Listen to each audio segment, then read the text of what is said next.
All right, I see we have hit 2:30.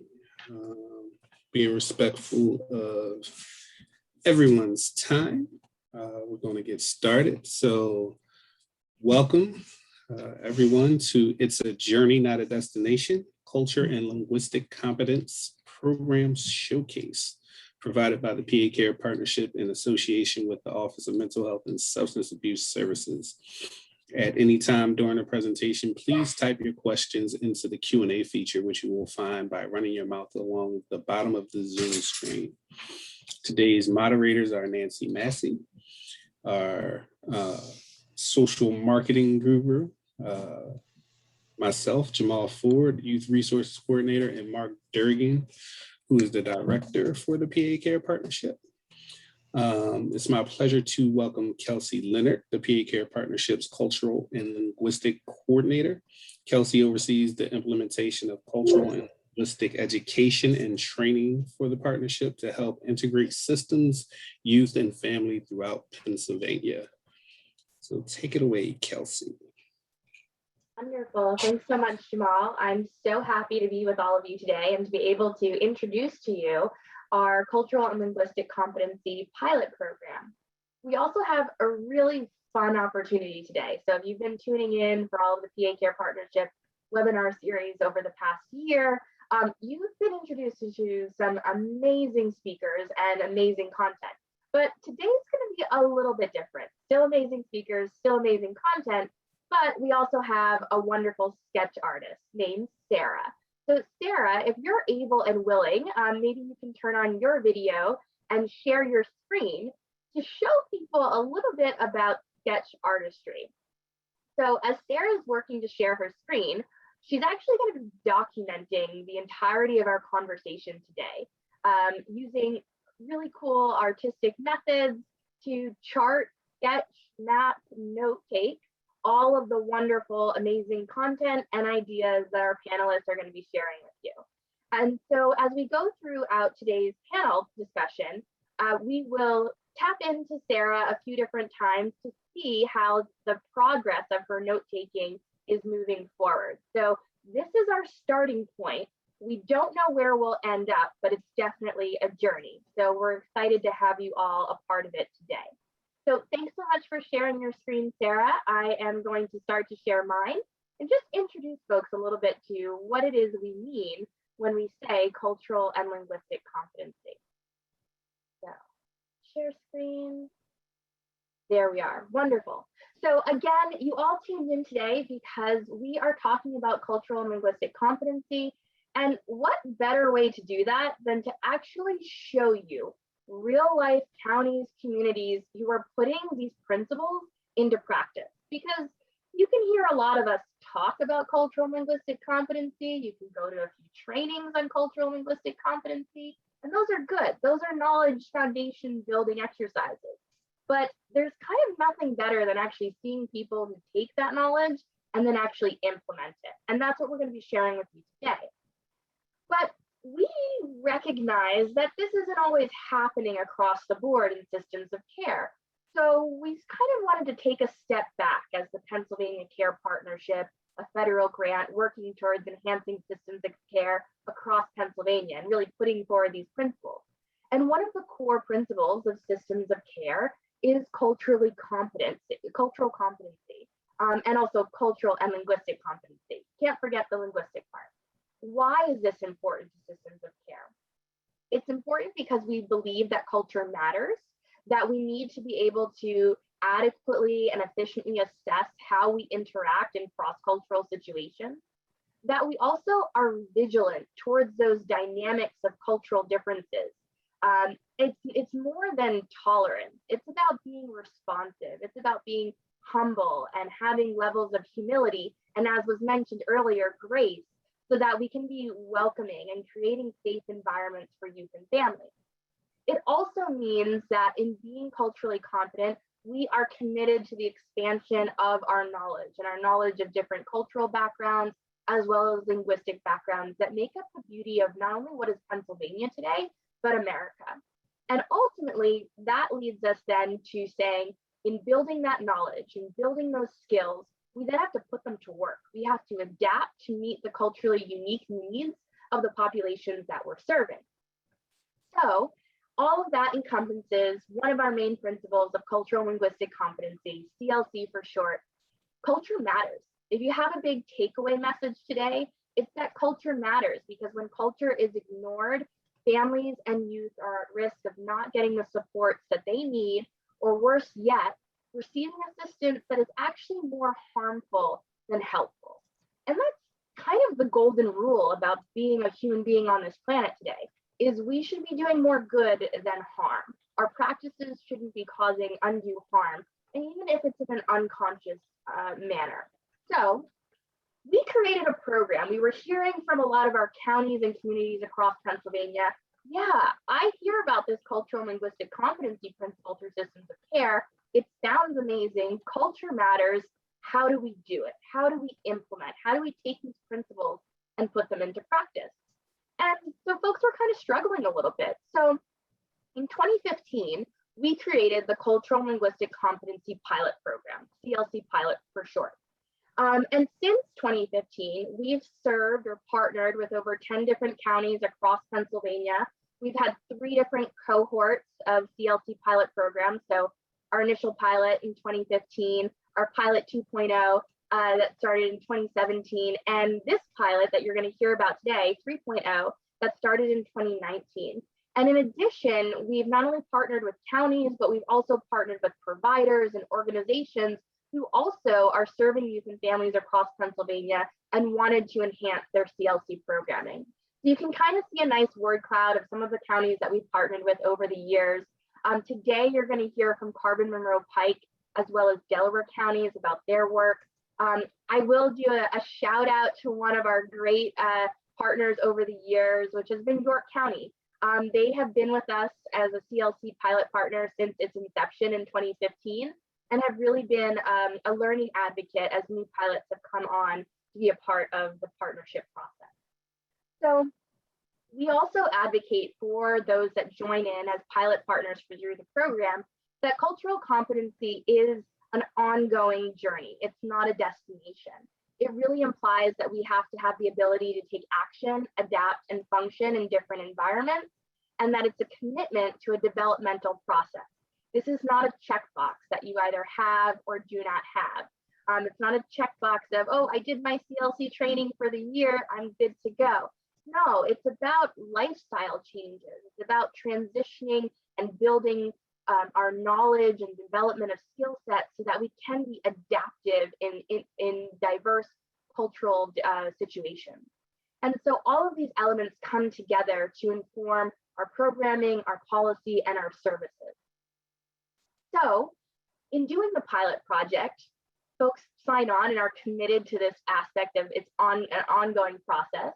And there are 3 different phases that I'll talk about in a moment.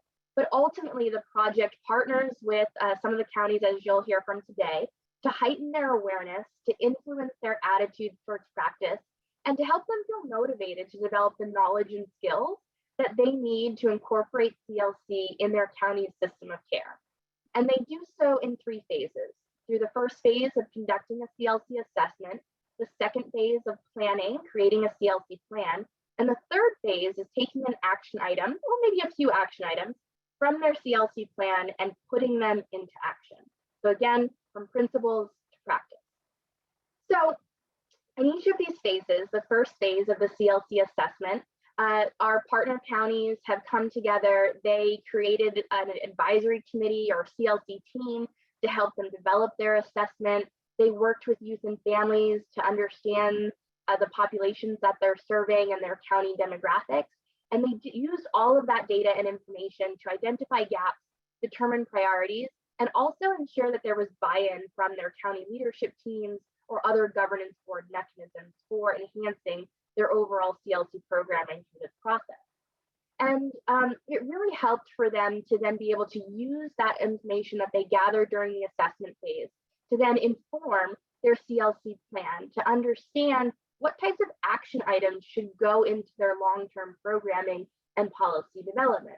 So from there, we saw a few folks that you'll hear from today create CLC committees. They recruited membership to really be representative of the populations they served.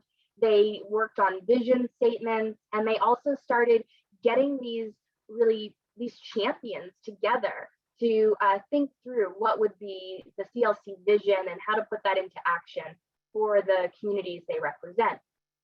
They then, again, as we mentioned from that first phase, took all of that information and developed a plan. The idea of CLC plans is that they contain examples of specific tasks and responsibilities that each of the counties are to undertake to enhance their CLC programming. It could be around governance, it could be around workforce development, it could be around collaboration and communication through outreach materials, but all of it should be in pursuit of cultural and linguistic competency as a developmental process. And then that led them into their third phase, which was to implement, right? Principles to practice. And so some of the example areas for action item implementation for improving CLC that we've seen over the years of doing this since 2015 are things around providing linguistic services, whether that be oral or written, improving cultural competency of staff or administrators, and also maybe even developing a diverse workforce through pipeline programs or other initiatives. But you're also going to hear about some really cool action items that each of our counties undertook during their cohort of the pilot, but I don't want to spoil their wonderful content that they're going to share with you. So this is to say that our pilot program is really embedded in this principle that you see on the screen now. Cultural competence and linguistic competence are a life's journey, not a destination.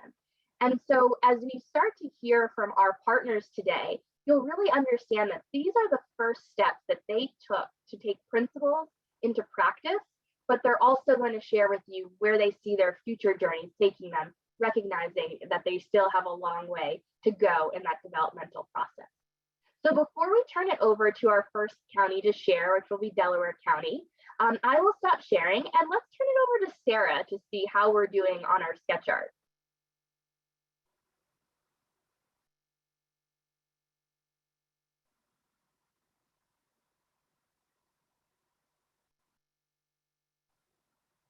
I should have a drum roll sound effect. Oh, this is so cool. So as you can see, Sarah's working in the background to really capture a lot of what we're sharing today, and excited to see what she'll capture as well for our counties that will be presenting next. So while Sarah is sharing, I will just say it's been a really distinct pleasure to work with Delaware County over the past few years in the work that they are doing in relation to cultural and linguistic competency.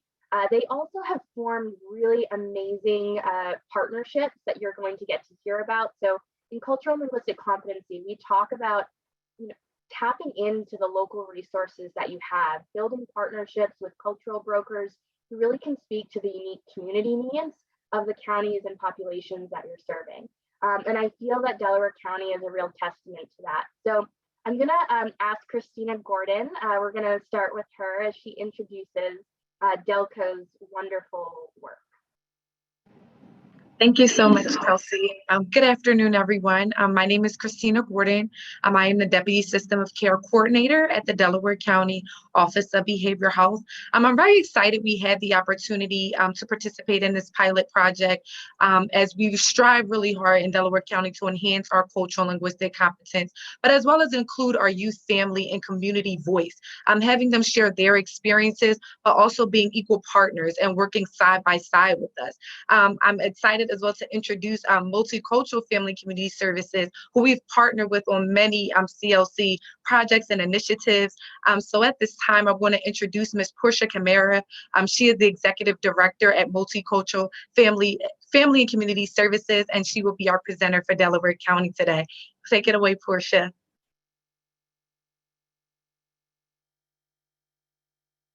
Portia, you're muted. Am I mute? Thank you, Kristen. We are super excited to be here as a partner, community partner with Delaware County Department of Human Services, And even as we are, as multicultural, excited to be here, kind of saddened today because the coordinator of multicultural professional development and consulting services, Mr. Bill Kaplan, who has led this program from its inception, is not with us. So Bill, somewhere out there, we say hello, and a lot of this work, you are through it all. Welcome to Delaware County. This is the Delaware County Cultural and Linguistic Competency Pilot Project. And Delaware County, as many of you may know, is a county that has over 558,000 residents, of which 10% are foreign born. Very diverse, as you can see from our collage. And let's keep this moving. Thank you. So our next slide, we talk about our population, 558,747,000, foreign born 10%. If we were to do that math, that brings it to about 58,000 foreign born residents in Delaware County. Delaware County is located in southeastern Pennsylvania, and our work, the CLC Pilot Project, really, as large as Delaware County is, chose to focus on a municipality in Delaware County, which is the 6th largest in the state of Pennsylvania. And it is where the Department of Human Services is located, one of its primary offices. And that municipality is Upper Darby. Within Upper Darby, and we'll go on to our next slide, you will find the township is, as I said, the 6th largest municipality in Pennsylvania. Comprising of about 83,000 residents, of which 18.4 are foreign born, and that is of the 2010 American Community Survey. We believe that number is much higher than that, and we can't wait to see what the 2020 census will show us. We want to think that's going to push the numbers to about 22,000 foreign born.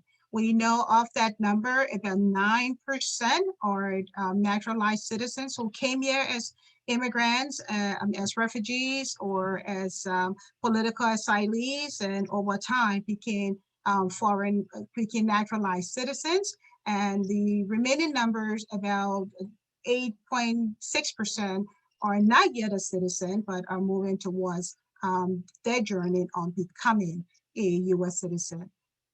The township is very diverse, as we will see in our next slide. They represent many, many countries, many places of origins, from Vietnam to Bangladesh. There are, at a very minimum at this time, 10 places of origin with the highest number: Vietnam, India, Liberia, Ecuador, Bangladesh. And we can go on to our next slide, and you will be able to see other countries where there are top places of origin: Pakistan, China, Mexico, Jamaica, and Greece. So sort of, you can say, within Upper Darby, we have a small United Nations. We have a small United Nations. Again, if we see from our next slide, a United Nations that represent many languages as well as many countries. In the township alone, Upper Darby, we have a minimum of 95 languages. And that's what the data shows. But we know that what is existing is so much more than that. But 95 languages and 59 languages representing English learners, students who are learners of English. And we are very excited to talk about our diversity, because it certainly is one of our strengths. And we'll move on to our next slide. So we have this great diversity in Upper Darby, so many languages, and we can argue perhaps over 150 countries per se, or 100 just to play a savior, countries who residents are located within Upper Darby. In other words, if the people reside in Upper Darby, we said the countries are also residing in Upper Darby, and certainly by extension, Delaware County. So with all of this diversity, a very large municipality, the 6th in the state, and a large county of human services, Delaware County of Human Services, how did this relationship begin? What is the origin of this community-based organization municipal partnership? So we'd like to touch just a little bit of story. We know time is of essence here. We remembered many years ago, as in 2015, there was a first attempt by the Delaware County Department of Human Services to enter into a relationship with a community-based organization.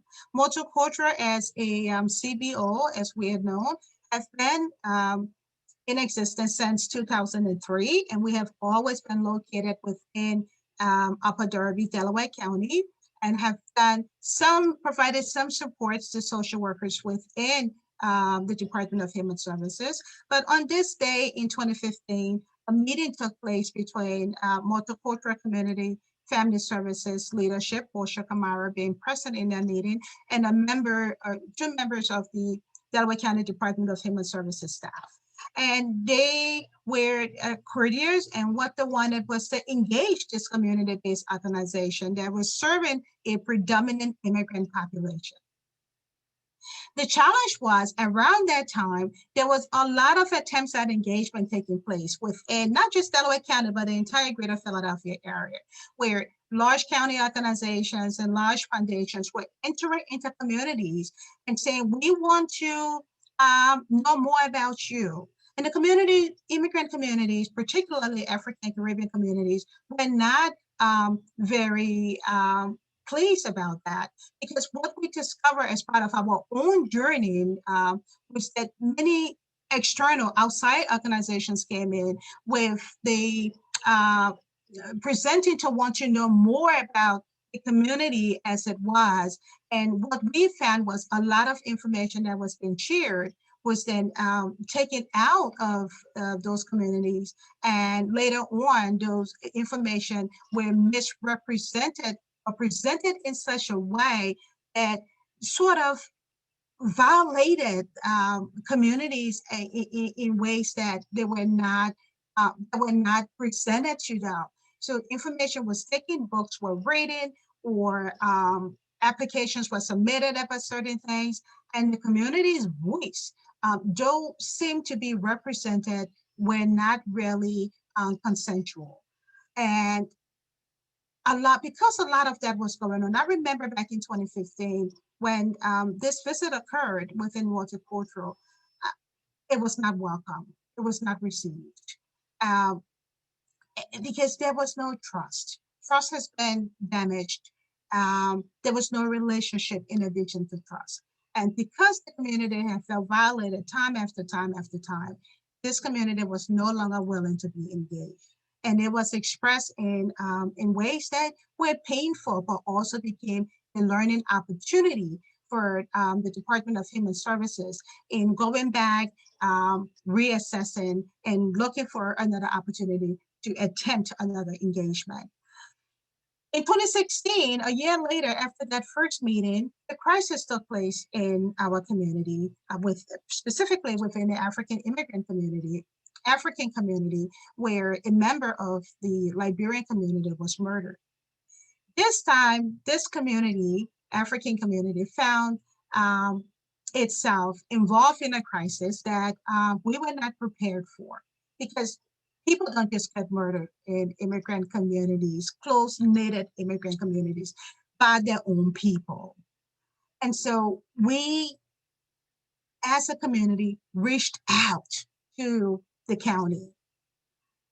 And we were able to reach out because of that 2015 meeting that was unsuccessful, we found, but created the foundation for a connecting to take place 1 year later.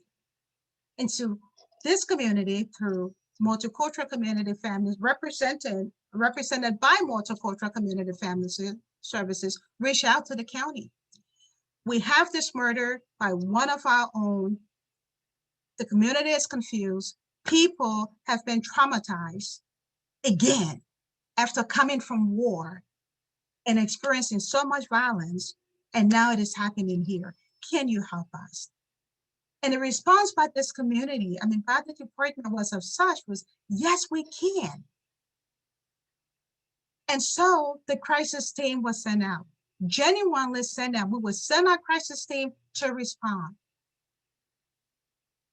The community, though distrustful, yet willing to accommodate. And then we had another unsuccessful attempt at engagement. Because the crisis team went in and they had no idea of what to do. Services that were provided were not culturally and linguistically appropriate. And so for the second time, a community began to question, why should we be involved? But we're very pleased to report that from that experience, in an attempt to address a crisis with staff that responded well-meaning, but with services that were not meeting the needs culturally and linguistically of the people that they were seeking to help, was able once again to recalibrate. And through that process between 2015 and 2016, relationships begin to develop. And a member of the team, and if I can, I hope I'm not being wrong here, if I can recognize Ms. Shannon Thomas from the Delaware County Office of Delaware County Department of Human Services at the time, working with the Office of Behavioral Health, who was very instrumental in making all of this happen. Services were started. Members of the community were trained through utilizing Trauma 101 approaches, and the relationships continued. Fast forward to 2019, yet another attempt, this time very successful, when the Department of Human Services in Delco reached out once again to the community at the time represented by Multicultural Community Family Services and say, we are working on this really unique project that under the umbrella of Pennsylvania System of Care. We believe that your organization has unique experiences, cultural, linguistic experiences that can be supportive of the work. Are you open to a partnership? And in 2020, because of their relationship that unsuccessfully was begun in 2015, in 2020, it led not just to seeking culturally appropriate services from the county to the community, but a deeper building of relationships that ultimately resulted into a contractual arrangement between Multicultural Community Family Services and the Delaware County Department of Human Services to support its cultural and linguistic initiative, competency initiative within Delaware County. So that is the MCFS and DHS origin. We call it an origin story that started from a place of despair and has brought us to a place of hope and a place of collaboration and a place of capacity building and strengthening of relationships. Next slide, please. Why CLC? Why are we here? Where is this work necessary, right? Particularly in Delco. Well, when we know that there is a growing diversity in Delaware County, we talk about minimum of 95 languages. We talk about families that really represent the United Nations. We know that the department, in its efforts to ensure that they can promote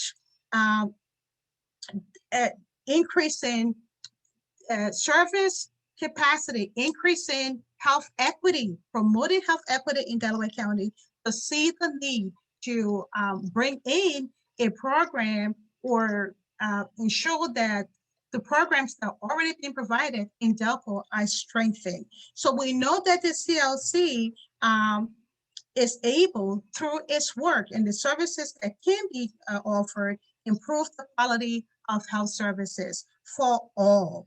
So CLC will ensure that those services are provided to all, that those services do not only reduce health disparities, but that those services are provided in an equitable way. And why is this CLC? Because we know that the need to support partnerships within immigrant communities and within diverse communities are important. We also know why CLC, because the increased cultural and linguistic backgrounds in Upper Darby and in Delaware County makes it necessary for staff who are providers of those services to be culturally and linguistically knowledgeable, competent to serve. Next slide, please. So, how did this work come about? What is the mission of the CLC? CLC will not, the mission of, not the mission of the CLC, I'm going to go back a little bit. We know that this work came about not just because of an effort or a contract that occurred between the community-based organization, municipal partnership, but because of the work that was put together in developing or forming an advisory group, a cultural linguistic competency advisory group representing residents from Delaware County who were not just families, but they were members of provider agencies. They came from the clergy. They were business people. They were students who came together with a focus and with a mission. And that mission is, and I'm going to read this out, to remove health disparities within our culturally and linguistically diverse communities in Upper Darby Township. We will advance health equity and improve the quality of behavioral health services to children, youth, and families. What this mission statement does is that, as we're saying, through the members of the CLC advisory group, a unique a group that worked together over several months to not just develop this mission statement, but to ensure that the work of this group of the CLC will continue for many more, we hope, years. We came together and said, in developing this mission, here is our focus. Our focus is on language equity advances. Why? Because language matters. Why? Because culture, as Kelsey said earlier, culture matters. And if culture matters, language matters. The mother tongue of every diverse individual within Delaware County matters. Our mission also keeps the focus on ensuring that this work can remove or contribute to removing of the disparities, health disparities that currently exist, and will contribute to improving the quality of behavioral and mental health services in Delaware County. The focus is also ensuring that supports can be provided to all providers to the entire community to ensure, again, better health outcomes. And lastly, to support DHS as it works towards ensuring that all members of its staff are culturally and linguistically competent. Next slide, please. So phase one, the CLC advisory group, we talk a little bit about this advisory group, who they were and what they did. And again, very diverse. And we were very honored as multicultural to work with them and to be supported very, very well by Delaware County Department of Human Services and their team, Christina Gordon, Laura Kupler, and before that, Ms. Shannon Thomas. Next slide, please. So how did we start? We started with our mission. Let's develop our mission. And then what we did next is to begin an assessment of what are the conditions in Delaware County, or more specifically, the conditions in Upper Darby. What does the data say? And part of that data was looking at the school districts, some of which we'll share with you in terms of language and in the diversity, but also looking within the community and beginning with a formal assessment through a staff survey within the Department of Human Services. We were able, Delaware County Department of Human Services, working primarily within the Office of Behavioral Health and the Office of Children and Youth, all of whom include staff that work with children and families. 22 staff members participated in our survey. We're very pleased to say we get 100% respondents. We sent it out to 22 staff members, 100% respondents. Thank you. Next slide, please. What were some of our discoveries? And Kelsey talked a lot about phase one. What were our discoveries from the survey? our discoveries were the staff who participated had a baseline knowledge of cultural and linguistic competency, and that was really good. We were hoping to see that. But even with that baseline knowledge, we found that as part of our assessment discoveries, that staff needed more understanding of the social conditions within a cultural context. Because they were going out every day providing services, serving a very diverse population group, and having enhanced understanding of what the social conditions were within families, or what they are within families, were critical. And lastly, our discoveries was our findings where staff could benefit from better tools to increase language access for the families and children that they serve. Next slide, please. Our planning. We were able through this work, working with the advisory group, our advisory group, representing several countries within Africa, Latin America, and Asia. We were able through that work, and we're again partnering or working very closely with the Delaware County Department of Human Services to design and lead a professional development workshop. And the workshop was titled, "What is the big deal about language and culture? Why does culture matter? Why does language matter? Why is it necessary? Why should we even do this?" We are pleased to say that that pilot was well attended and it went very well. It was a 2-hour workshop and held just on June 29th.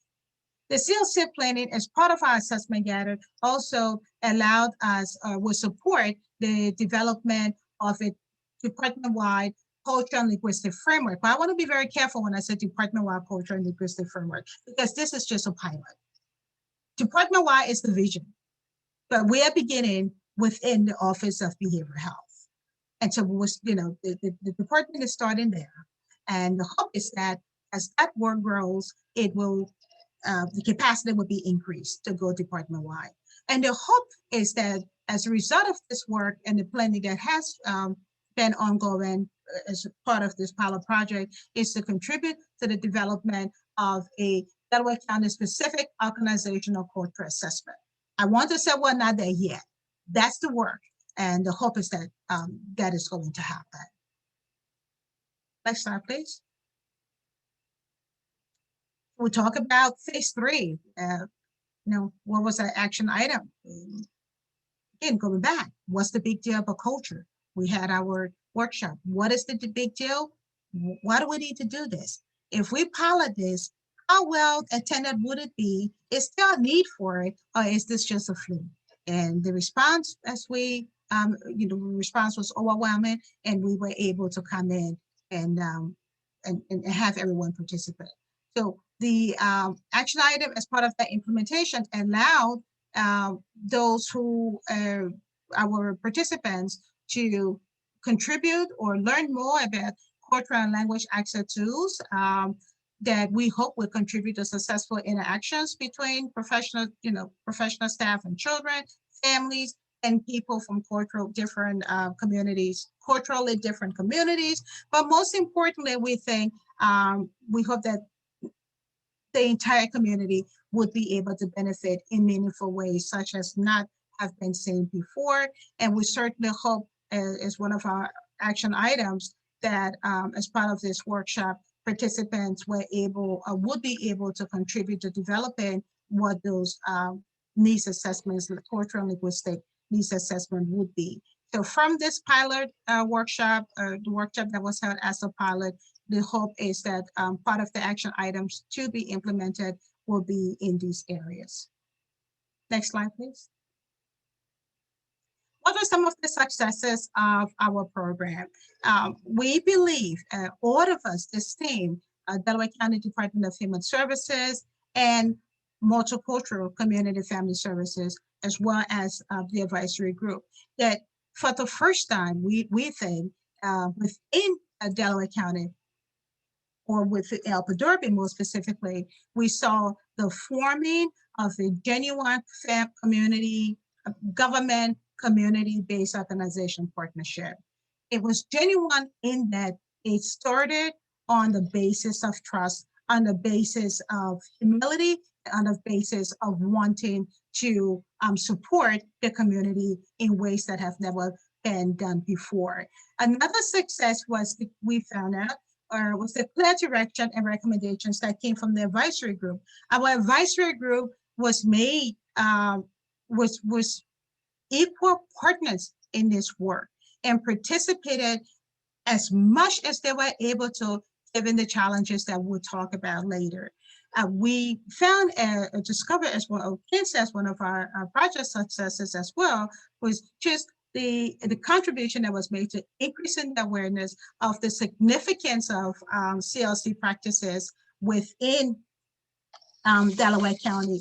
And when we think, one of the things that I think are very important for us here, I won't say, what are the CLC practices? What are the standards? I want to just talk a little bit about the, primarily the principal standard of the class CLC, which is to provide effective, equitable, understandable, and respectful quality care and services that are responsible to diverse cultural health beliefs and practices, preferred languages, health literacy, and other communication needs. And we truly believe this initiative, the CLC Phase 3 pilot project, contributed to that.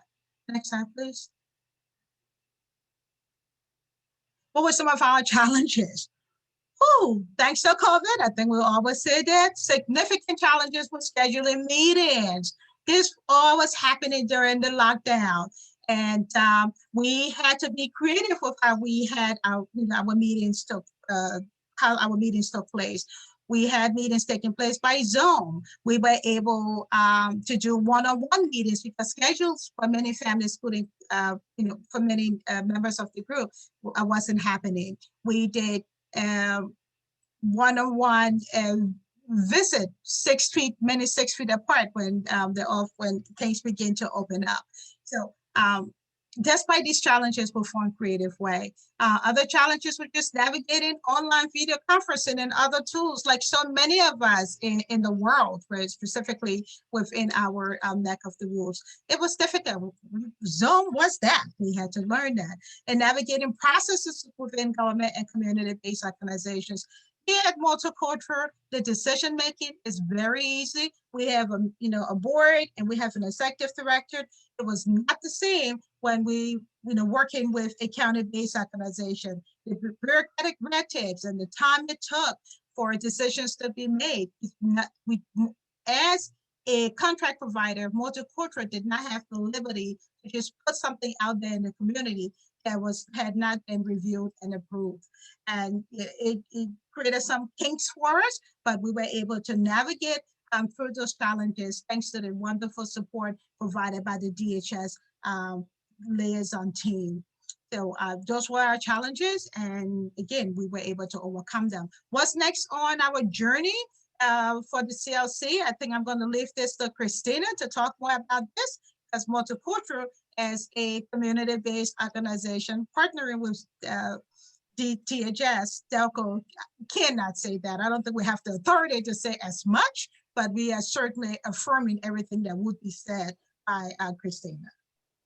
Thank you so much, Portia. So yes, what's next on our CLC journey? CLC readiness assessment tools, which again, we will be partnering with Multicultural as they continue to guide us through this journey. And we've been working with them on multiple other programs and initiatives, as Portia mentioned. Ongoing professional development workshop series. So as Portia mentioned, we had a really great turnout with our workshop. What's the big deal about language and culture?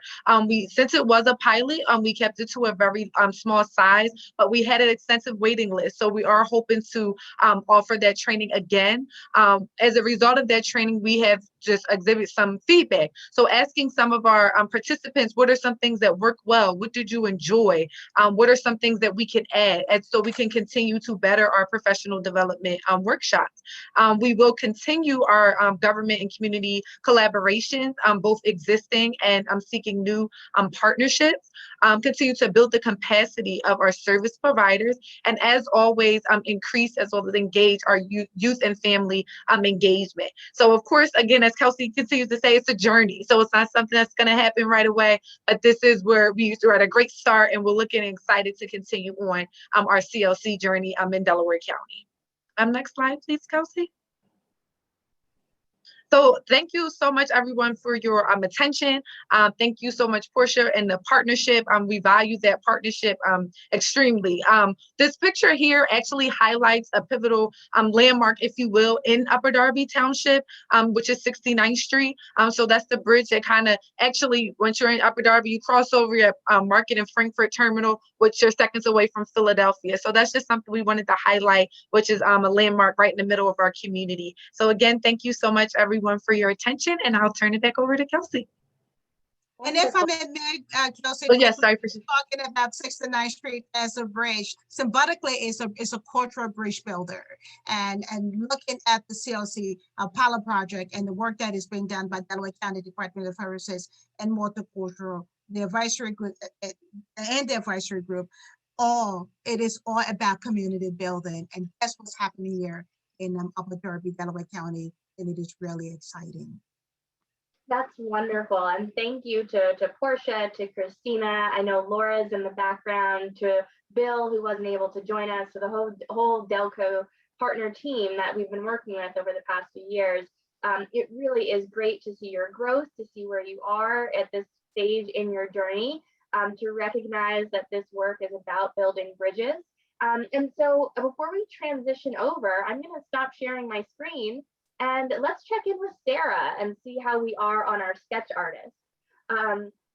As Sarah is loading her screen and folks are diving into the imagery that she's able to capture from our conversation and from what Delco has shared with us, you know, this work is about trust building. I loved what you said, Portia, about your origin story. You know, building partnerships and forming partnerships with cultural brokers in communities is so much bigger than just a memorandum of agreement. It's about building trust. And sometimes it's also about reconciling past wrongs that you may not have even been aware of or understood or known of that they occurred.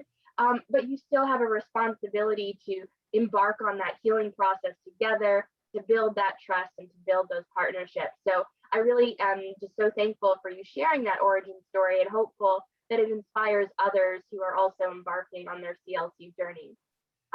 So many kudos to Sarah for this wonderful work. I can't wait to do a deeper dive into all of this imagery as we get towards our end of our presentation today. But we have someone else who's going to talk to us about principles to practice.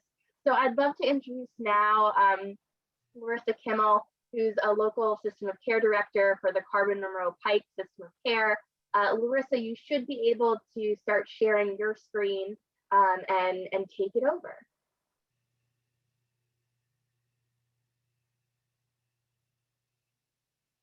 Wonderful. It's full screen and there's Larissa. You just have to go off mute and we'll be good to go. All right, thanks so much. I apologize first and foremost for my voice. I'm just working through a summer cold, so I appreciate your patience with that. Again, I'm Larissa Kimmel. I'm the System of Care Coordinator for Carbon, Monroe, and Pike counties. And that is through Carbon, Monroe, Pike Mental Health and Developmental Services. I'm really happy to be part of this pilot community. I've learned so much from those who are also participating, and I think we've really created a nice community that I look forward to continued partnership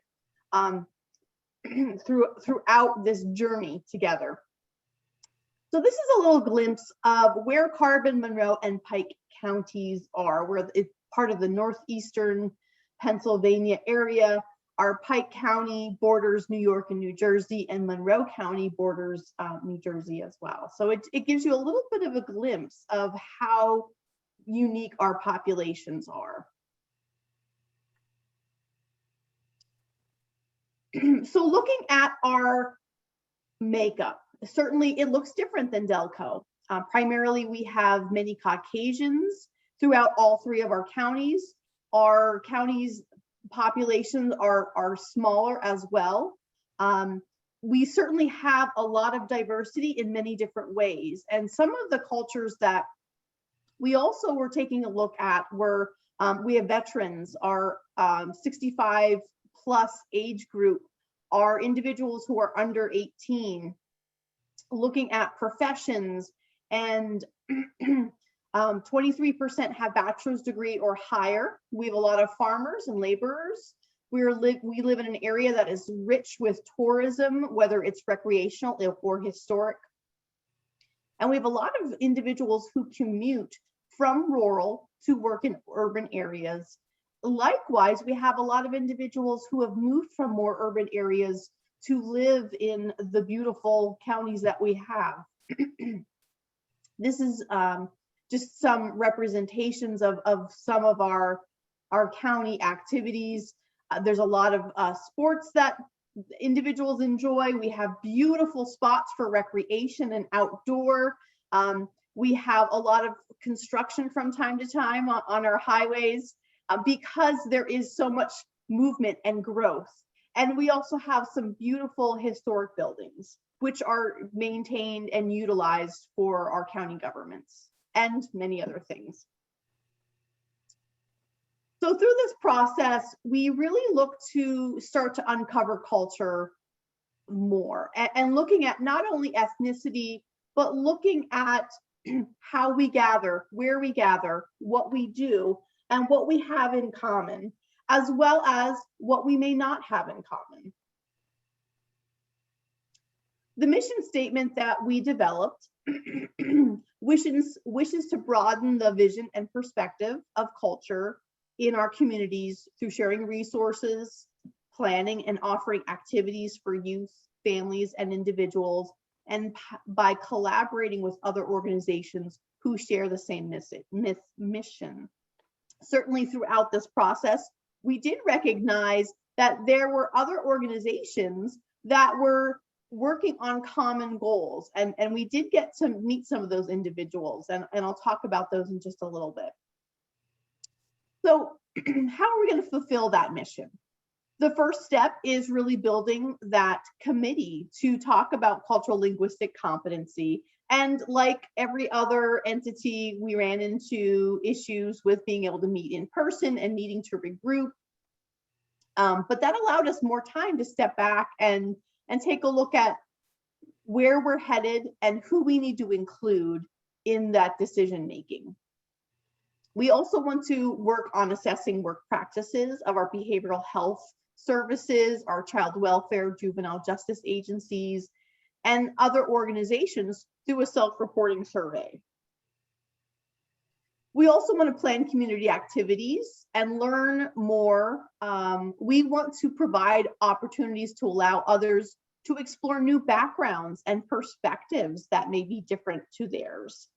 And we want to partner with organizations to review policies and practices that may hold those unintentional biases or challenges and adapt them so that we have more equitable opportunities for all individuals. So you did learn a little bit about the 3 phases through CLC as well as through the other presentation. So the first thing we did was we worked on creating a community committee for cultural linguistic competency.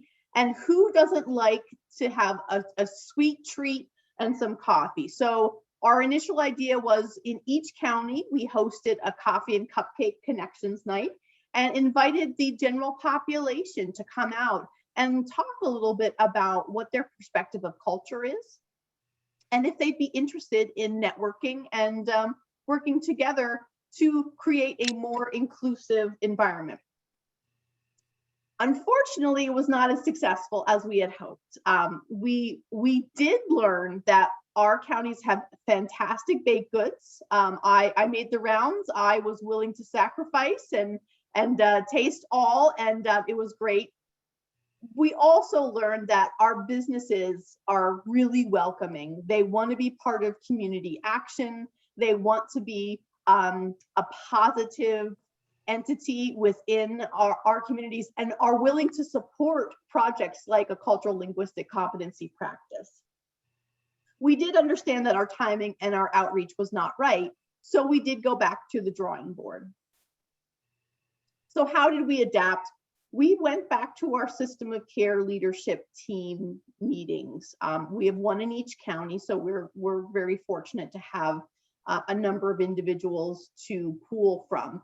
And we had some great breakout discussions in those meetings. And from that, we were able to draw some individuals who were committed to this mission and wanted to be part of that team. So we established a core group from those breakout rooms, and we welcomed more committee volunteers. We also leaned heavily on our CLC partners and the grant director for technical assistance, who really helped us talk through and envision how our project can adapt and meet the needs of our individual community. So we started by next having an assessment, and we wanted to talk to all of our county administrators, supervisors, and managers who worked in child welfare, juvenile justice, behavioral health services, drug and alcohol services, and education. And we asked them quite a few questions. We're really interested in learning about policies and practices in their daily work. So we asked questions about their practices for their staff, but also the practices for the individuals that they serve. So with those self-assessments, we had 28 responses. 85% of those individuals were supervisors, and 64% wanted more information on what cultural linguistic competency is.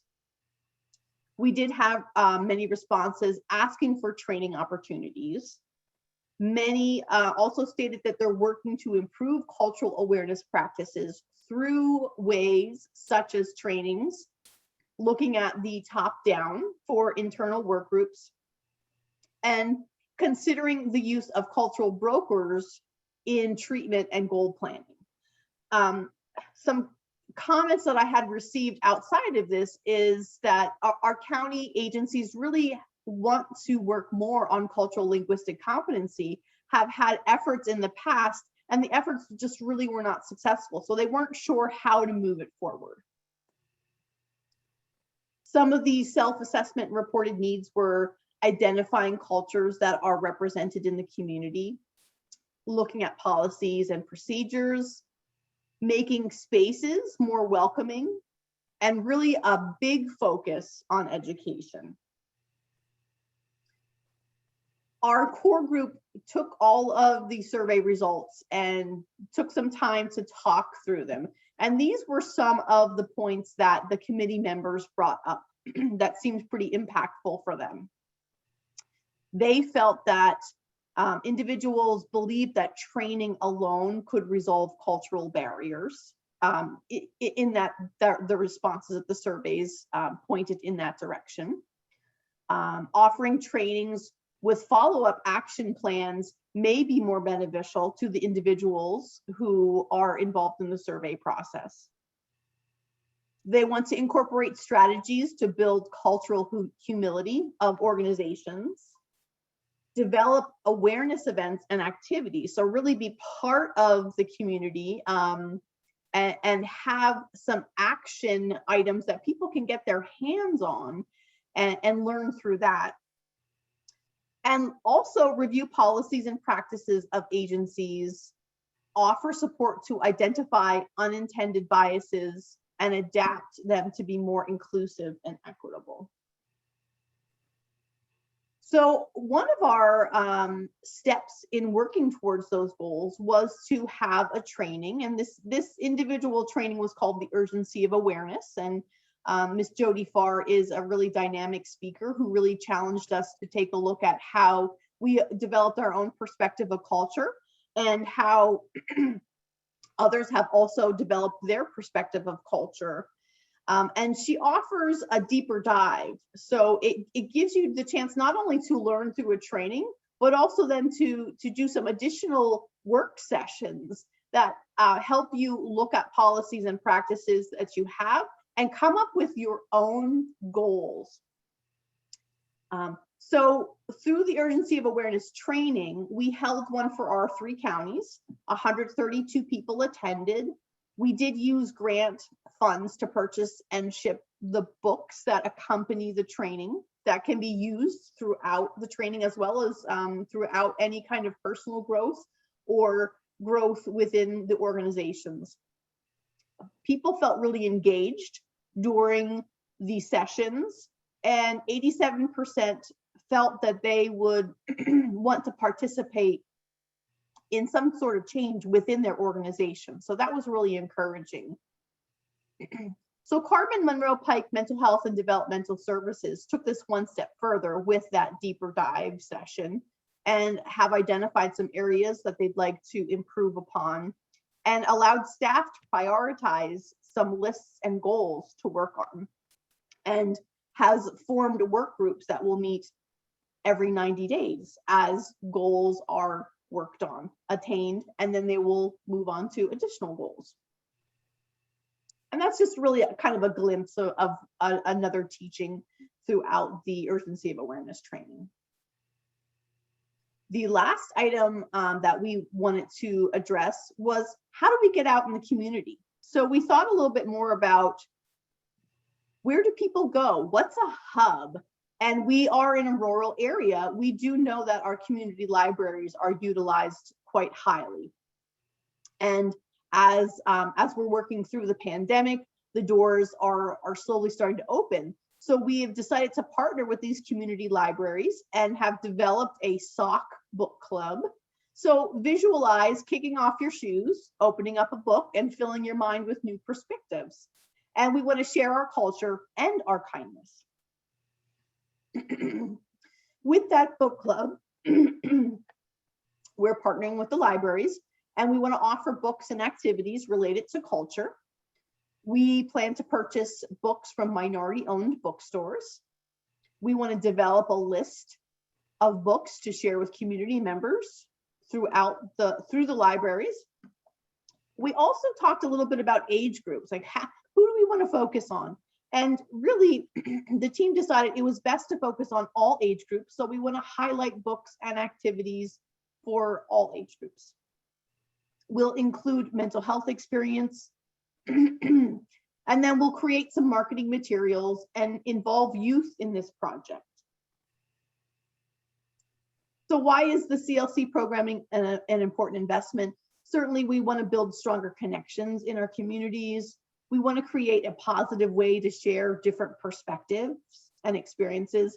And we want to continue to look for those existing groups that have similar missions and collaborate with them. And I had mentioned earlier, you know, we found at least 2 or 3 other organizations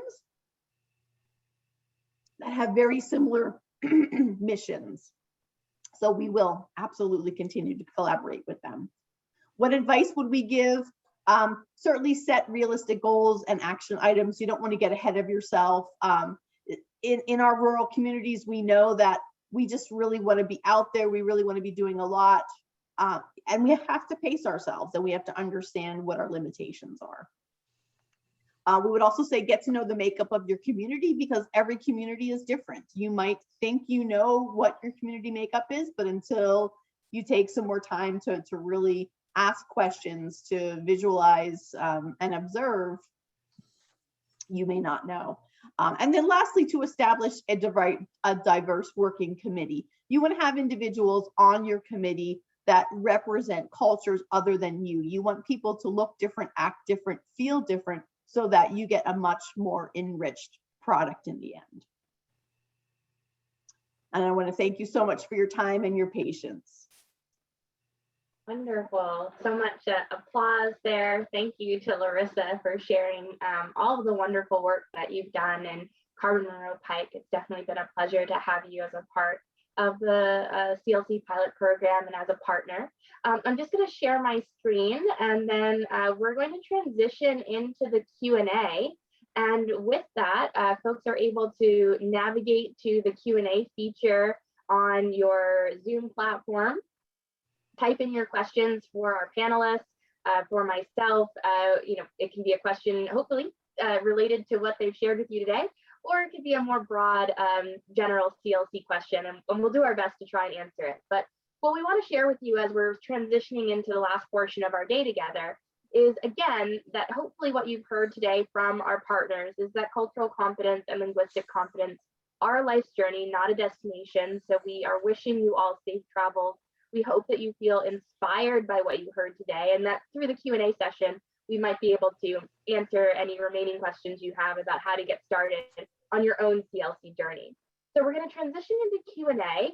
I'll just leave this up here in case folks have additional questions after our session today. I'll also put it in the chat box, but you can always reach out to me as the CLC coordinator for the Pennsylvania Care Partnership at leonardkt@upmc.edu with any questions or ideas for partnerships in the future. We're always looking to work with new folks to really enhance and have CLC grow across the state. So with that, we are going to make these slides available. We're going to transition into the Q&A for your questions. This is just a slide that talks a little bit about the references that were mentioned earlier on. There's some really great work that's been done over the years, building out definitions and trainings around cultural and linguistic competency, many of which also have come from the National Cultural and Linguistic Competence Institute at Georgetown. So some really great work there. But I'm going to stop sharing. We're going to move into Q&A. But before we do that, a little bit of a drum roll, we're going to turn it over to Sarah. Sarah, are you able to show us where we ended up on our journey today with your sketch artistry? So Sarah's screen is loading, and we're going to get to take a look at where our conversation took us. So just give folks a moment to take a look and process everything on your screen.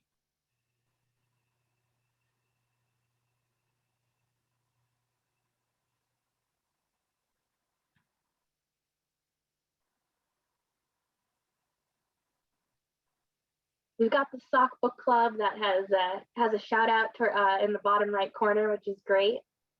And we've got some questions coming in. Make sure to put your questions in the Q&A section. Again, for folks who haven't seen this before, maybe joined a little bit late, this is sketch artistry, a meeting note sketch of all of our conversation today, as designed by Sarah, our artist for the day from Ink Factory. So really, really great to have Sarah with us. So we're going to transition to the Q&A, and Sarah is actually going to have her screen live shared as she's doing now. But for our Q&A portion, there it is. So I'm going to turn it over to one of our other team members, Jamal, to see if we have any questions coming in. Is there anything for us yet, Jamal? We don't have any questions coming in, just kudos on such a great presentation. People who think Sock Book Club is a great idea, but no questions as of yet. Wonderful. And we've got some folks that really love the artistry as well. So I'm going to pose a question to our panelists. Some of you talked about challenges. COVID has posed a lot of them in the past year. Is there anything more that you could share about some of the challenges you faced, how you overcame them, and decided to stick it out on your CLC journey? Whoever feels inclined to answer is welcome to share. So Kelsey, I'll jump in. You know, for us, challenges, it was really about taking a step back and understanding everything that was happening around us, and knowing that there's a lot of confusion and chaos and unknowns. So we really took some time to be patient and to just let that sit. And as ideas and motivation came, then we really embraced it as best as possible. So, you know, I think specific challenges is really just like being able to reach out to people. I know that you know, we all adapted to this virtual world, and I think a lot of people did a great job with that adaptation. It took a lot of effort to make it happen. So I guess those are the big thing that I can think of right now is just being able to adapt as needed. This is Portia, Kelsey. I think for us, particularly challenges as it related to connecting with members of the advisory group, there were several ways that we adapted, some of which were shared during our presentation. But if we were to say one thing, more than anything else, I think was just meeting people where they were and working within the time that they provided, and not providing or setting expectations that were community-based, county-centered. Meeting people where they were required of us to respond appropriately, culturally, to make that time, whether it was on a Saturday, whether it was over the phone, or communicating via email.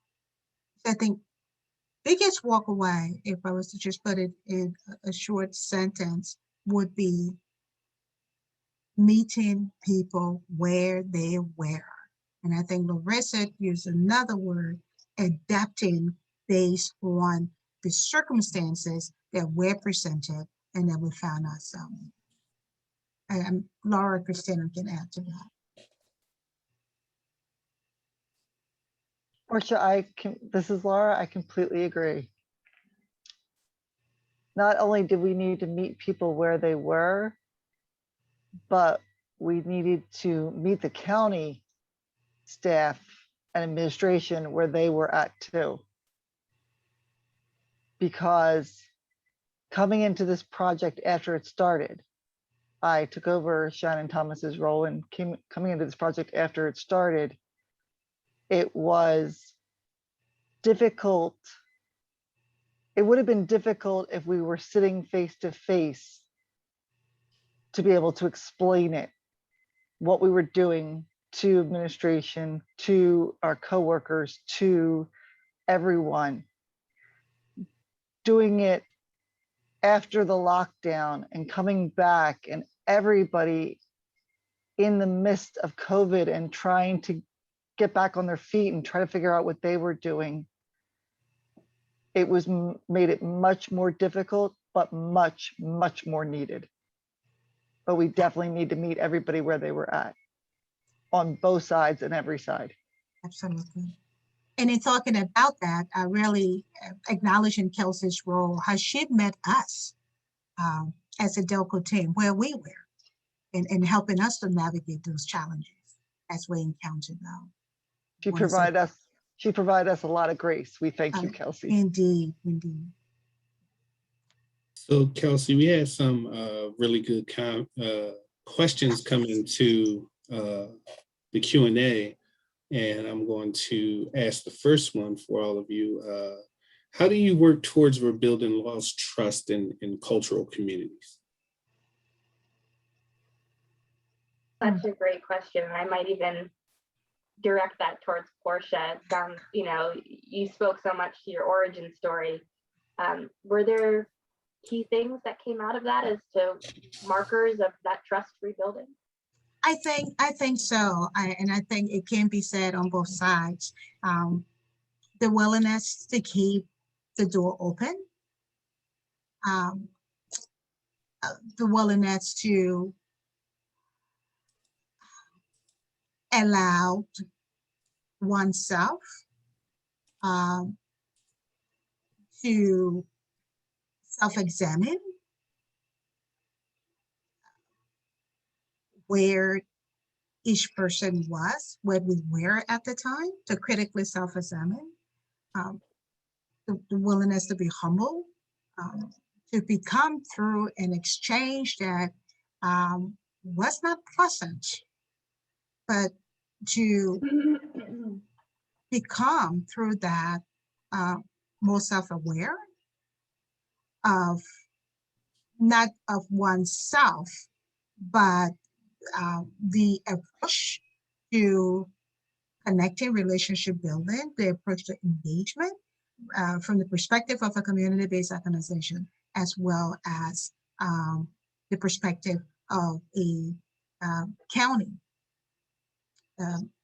organization as well.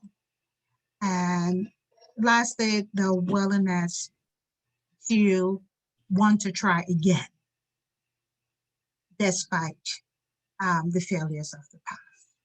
I think those lessons really have contributed in such a large way to where we are today, to this partnership and the genuineness that emanates from it every single day as this relationship continues to be built and get strengthened. Thank you for sharing. Larissa, did you have thoughts on that question? I don't know if you felt that you had to rebuild trust at all in the community. Yeah, I think it was really about pointing out commonalities of many different populations, as well as just use positive language as best possible, you know, and encourage others to do that as well. Certainly what we learned is the more commonalities we point out, the more we realize how alike we are. Wonderful, thank you. Thank you have for another those question? answers. Yep, got a couple more. Cool. So how cooperative were established local agencies and local private businesses with your projects? Yeah, so I'll jump in there.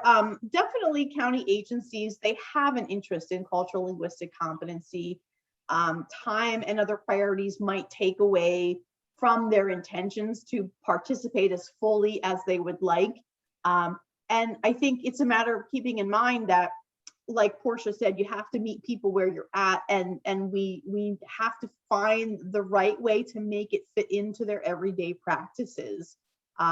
Otherwise, you know, when I reached out to libraries and when some of our other committee members reached out, they're really open to working with us, as well as businesses. And I think some of those individual private business owners really could drive this mission forward more so than some of our county organizations, just because of lack of time and ability to focus on those efforts. Portia, would you care to add anything?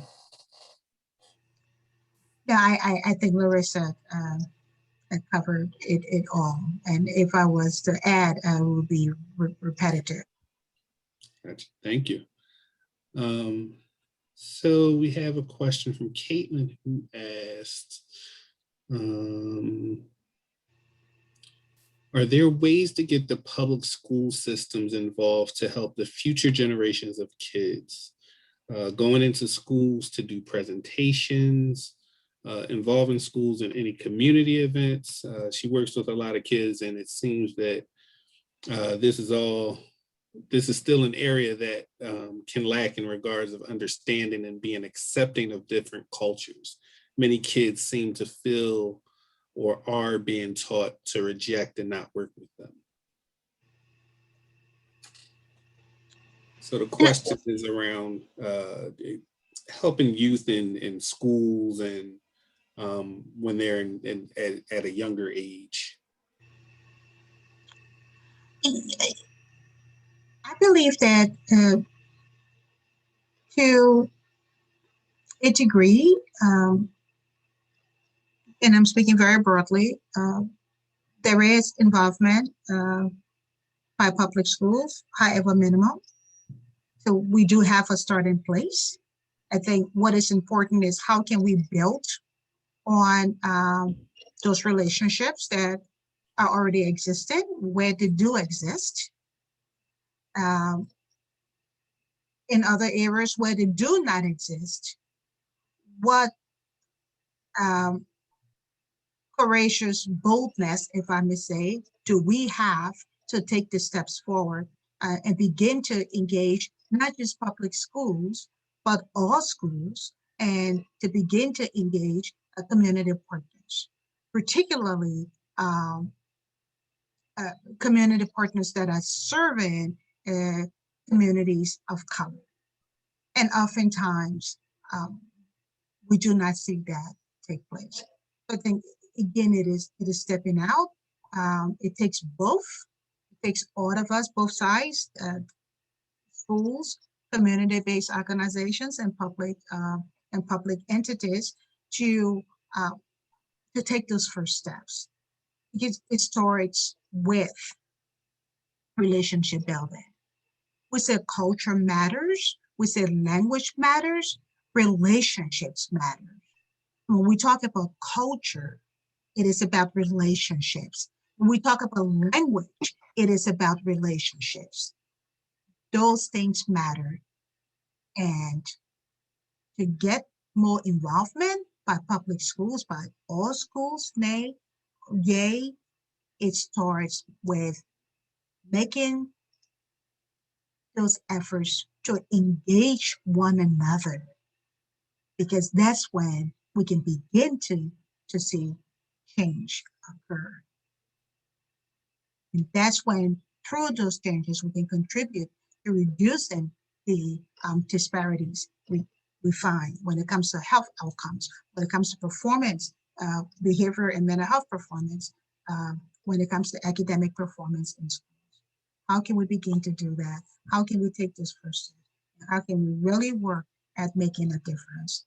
Because culture, language, relationships still matter, and they can become the building blocks for improving access to equitable and quality services for all within our communities.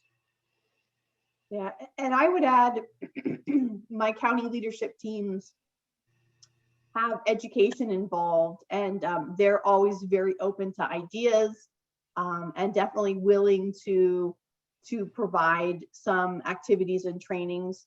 I would also suggest, in addition, there's a lot of parent-teacher organizations that also are able to provide that sort of activity or education for the school districts as well. So I think you can look at it from different angles, not only just the administration from a district, but also the teachers and the parents organizations that crop out of it and really do drive a lot of those extracurricular activities.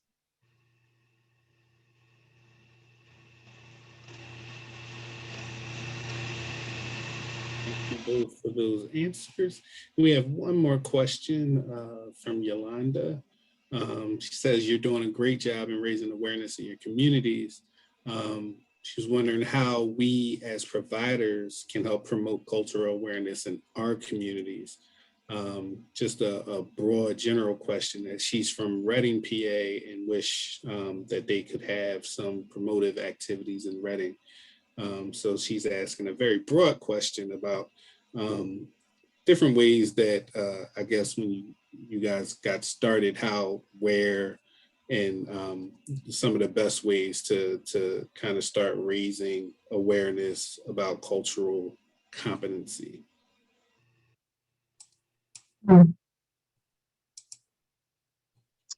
Okay.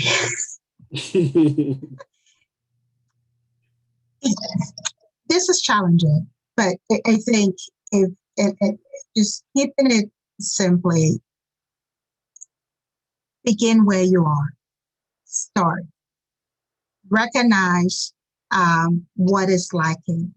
Recognize that that lack requires a genuine effort to seek resources that are out there, whether they're resources within the community, resources within the schools, resources outside of the community. But mostly begin where you are. Acknowledge what the needs are, and then say, how can we begin to bring about change? What is out there that we do not have? What are the barriers that are allowing us not to have these services provided now? And what resources do we need to identify to start? It is work, yes it is, but it is work that cannot wait, that must start now, because our communities are being impacted in ways unlike any other time. Why? Because as a nation, we are becoming more diverse. The status quo cannot remain. Disparities cannot remain the norm. Inequities cannot remain the norm. Dismantling must begin, and it has to take all of us to make that happen.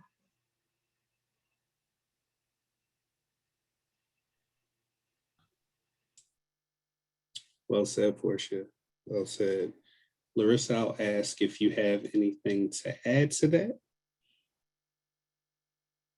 Like Portia spoke about, I think it's really important to understand the perspective of your community leaders and find out what their vision may be. And that may help drive the project that are most appropriate for your community. And it might not be the broad, like a huge broad community. It might be just a particular neighborhood or a particular population. So I think the idea of building pilot projects like this is you do need to sometimes take small steps. It's risky and it can be uncomfortable. And I think if you continue to gain more understanding yourself and have some really open conversations, it will then lead to you coming up with what may be beneficial for your community. Thank you, ladies. I appreciate that. Kelsey, anything you would like to say in closing? I see it's time we're at 2:56. This has been such a great Q&A, and thanks to all of our attendees for those fantastic questions. It's been such a pleasure to work with you all, and I think I might just turn it back to you to see if there are any closing thoughts. I can leave you with a closing question if it helps, which is, how has being a part of this project changed your understanding of cultural and linguistic competency? And we'll leave it there as each of you close out with some final thoughts. Maybe we'll start with Larissa. Oh boy, that's a big question. Certainly, I've learned a lot about myself. I've learned a lot about the community that I live in.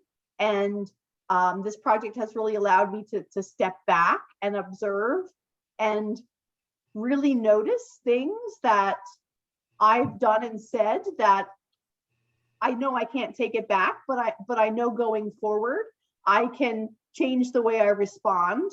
And I think it's really encouraged me to continue to embrace and understand and explore so much more about the very broad nature of culture, and that it's not just the color of your skin, it's so much more beyond that. Yeah. This is question. There is an African proverb that says, if you want to go quickly, go alone.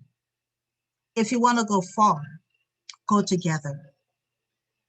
We at Delaware County Cultural and Linguistic Competence Collaborative, this team has learned so much about collaboration and working together and the power of that work and what impact it can bring about within communities. And so if there is anything, I think we all can say we've learned about the power of collaboration, the power of relationship building. And yes, indeed, the power of giving each other grace, because it wasn't always pretty, but we stayed with it. We supported each other, and we were supported by the Pennsylvania System of Care coordinator, Kelsey. So thank you for, for making all of this happen. And just being a part of this was so exciting, really was. And thanks to the Department of Human Services for the first time in its history, Delaware County Department of Human Services that is partnering, willing to take, that bold and courageous step, audacious step, if I may say, to partner with a community-based organization, Multicultural Community Family Services, and have them engage in this work together as genuine partners. you. Well, Christina or Laura, any last thoughts before we turn it back over to the partnership for closing?